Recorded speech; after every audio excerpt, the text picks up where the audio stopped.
आम आवाम भूख से मर रहा है। भाजपा को चुनाव के सिवा, सत्ता के सिवा और कुछ सूझ नहीं रहा है। हमारे बिहार की जनता के साथ, पूरे भारत की जनता के साथ मजाक है। जनता यहाँ भूखे मर रही है और उनको कुर्सी की भूख है। ये तो तानाशाही कर रहे हैं, जैसे उत्तर कोरिया में किम जोंग उन है, उसी टाइप का ये तानाशाही चला रहे हैं। बीजेपी गलत कर रही है, आखिर पैसा कहाँ से आया उसका? यह सरकार नौटंकी कर रही है, पैसे का बर्बादी कर रही है, आम जनता का ख्याल नहीं कर रही। हमें सिखा रहे हैं लॉकडाउन की पालन कैसे किया जाता है और खुद एक रैली करके हम जनता की मजाक कर रहे हैं। इन्होंने बिहार को बर्बाद कर दिया। यह रैली हम जनता के लिए अपमानजनक है। एक वर्चुअल रैली पर अरबों रुपया खर्च किया गया है, जिसमें एक बहुत बड़ा उद्योग लग सकता था और लोगों को रोजगार मिल सकता था। अबकी बार बिहार की जनता इस लोकतांत्रिक का सही मायने लेते हुए उस प्रतिनिधि को चुनेगा जो हमारे समक्ष है, जो हमारे बीच के जनताओं का समस्याओं को जानते हैं।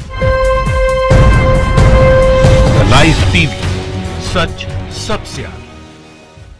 देश में कोरोना से मौत का आंकड़ा लगातार बढ़ता जा रहा है। देश की स्थिति काफ़ी भयावह है। अर्थव्यवस्था चौपट हो गई है और फैक्ट्रियां में ताले लग चुके हैं।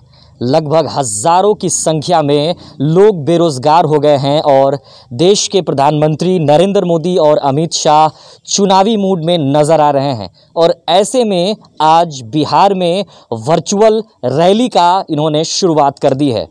इसी पर हम बिहार की जनता से राय लेंगे, जानेंगे कि देश में जो स्थिति है ऐसे में क्या मोदी के तरफ से या फिर बीजेपी के तरफ से जो वर्चुअल रैली का आगाज़ किया गया है कहां तक सही है। हम जनता का राय लेंगे और जानेंगे कि जो बीजेपी के तरफ से वर्चुअल रैली की गई है क्या इनका राय है। सर, जो बीजेपी के तरफ से वर्चुअल रैली की गई है बिहार में और देश की स्थिति काफ़ी भयावह है, ऐसे में रैली करना कहां तक सही है? वर्चुअल रैली, ये रैली 2 महीने के बाद भी हो सकती थी। चुनाव अक्टूबर नवंबर में होना है, वो फरवरी में भी होगा। अच्छा थोड़ी है कि मतलब नहीं होगा चुनाव, अगर ये सरकार नहीं रहेगी, चाहे कोई ऐसा माने ये नहीं होगा तो बहुत बड़ी बात हो जाएगी। आम आवाम यहाँ भूख से त्रसित है, भूख से मर रहा है। जिसको प्रवासी मजदूर सरकार कह रही है, यहाँ का ओरिजिनल बासिंदा है, यहाँ का रहने वाला आदमी, जिसको हम कह रहे हैं कि परदेसी है, वो प्रवासी है और वह भूख से तड़प रहा है, रोड पर पैदल चल रहा है, उसके घर में खाने के लिए नहीं है। और भाजपा को चुनाव के सिवा, सत्ता के सिवा और कुछ सूझ नहीं रहा है।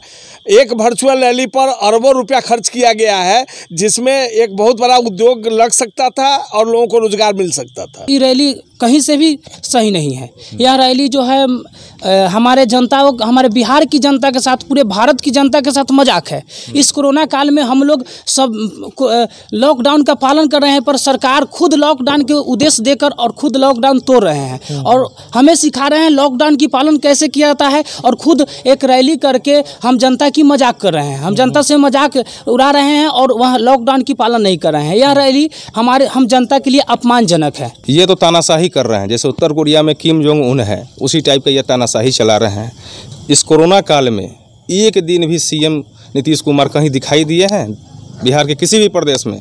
सिर्फ तानाशाह की तरह वहाँ से ऑर्डर कर रहे हैं और कुछ नहीं कर रहे हैं। बीजेपी गलत कर रही है, आखिर पैसा कहाँ से आया उसका? आम जनता का पैसा है, चाहे वो चंदा से लिया हो, चाहे जिससे लिया हो। तो वो आम जनता के पैसा को अपने रैली पर और चुनाव के फायदे के लिए खर्च कर रही है बीजेपी अगर, तो यह गलत है और इसका विरोध चुनाव के समय आम जनता को करना चाहिए। अपनी कमी को सरकार छुपाना चाह रही है। अब चुनावी माहौल है, अपने यहाँ के लोग सीधे साधे लोग हैं, जनता यहाँ की सीधी है। कोई जीतेगा कोई हारेगा, उसको 5 साल में कुछ मिलना नहीं है। लेकिन वो जो चुनावी माहौल में एक ये माना था कि हाँ भाई हमारा जाट लड़ रहा है तो हमारा फलाना हो रहा है, हमारी पार्टी लड़ रही है, उसी में है। प्रतिपक्ष अपक्ष का दोनों का एक ही हाल है। बिहार में क्या कहते हैं, हमारे समझ से पॉलिटिकल क्राइसिस है। जो ई गवर्नेंस बढ़िया दे सके, बढ़िया से राज्य चल सके, किसानों का हो, किसान का ये कृषि प्रधान राज्य है, उस पर ये जीरो पड़ा। वो 2 महीने बाद भी हो सकता था। अभी जो कोरोना महामारी चल रहा है इस पर उनको कुछ ये करना चाहिए। तो उसमें अपने सत्ता लाने के लिए वो कुछ न कुछ कर रहे हैं, वर्चुअल रैली कर रहे हैं। अकाल समय में भी बिहार में जो उनकी नीतियाँ है उस नीति से यह मालूम हो गया है कि उनकी अबकी बार सरकार नहीं है। उनको बिहार की जनता उनके हाव भाव उनके विचार को समझ गया है।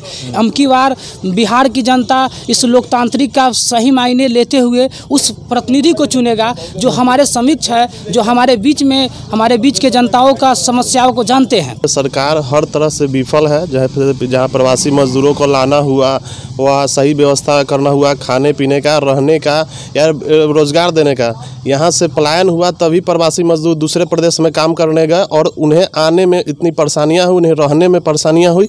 इसके कारण आम जनता जो गरीब है, जो मजदूर है, प्रवासी मजदूर चाहेगा बदलाव करना, और इस बार बदलाव दिखेगा। जैसे प्रवासियों, जैसे किसान भाई, जैसे जो भी प्रवासी मजदूर चाहे गरीब भाई है, वो बदलाव करना चाहेंगे क्योंकि सरकार को चुनाव सूझ रही है और जनता यहाँ भूखे मर रही है और उनको कुर्सी की भूख है, और कुर्सी की भूख लगी है। यहाँ पे जनता भूखे, जनता के थाली से भोजन गायब है और उनको कुर्सी की पड़ी है, उनकी कुर्सी की भूख लगी है।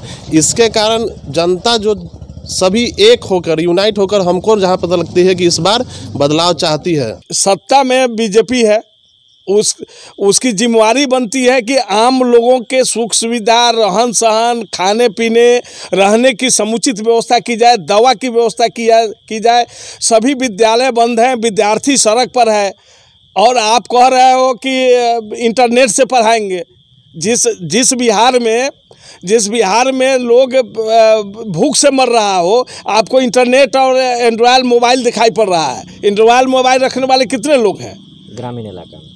ग्रामीण इलाका, शहरी इलाके में भी आप झोपड़पट्टी में चले जाइए, उनके पास नहीं है एंड्रॉयड मोबाइल। लेकिन यह सरकार नौटंकी कर रही है, पैसे का बर्बादी कर रही है, आम जनता का ख्याल नहीं कर रही है। प्रवासी मजदूर जिसको आने के लिए उन्होंने कोई सुविधा नहीं दिया, जब आ गए यहाँ पर तो क्वारंटाइन सेंटर में रखने का व्यवस्था किया गया। क्वारंटाइन सेंटर में उन्होंने रखा, लेकिन किसी को खाने का व्यवस्था नहीं रहा, किसी को नहीं मिला। लास्ट में उन्होंने उस सबको होम क्वारंटाइन कर दिया। तो क्या होम क्वारंटाइन करने से क्या कोरोना पे कंट्रोल हो जाएगा?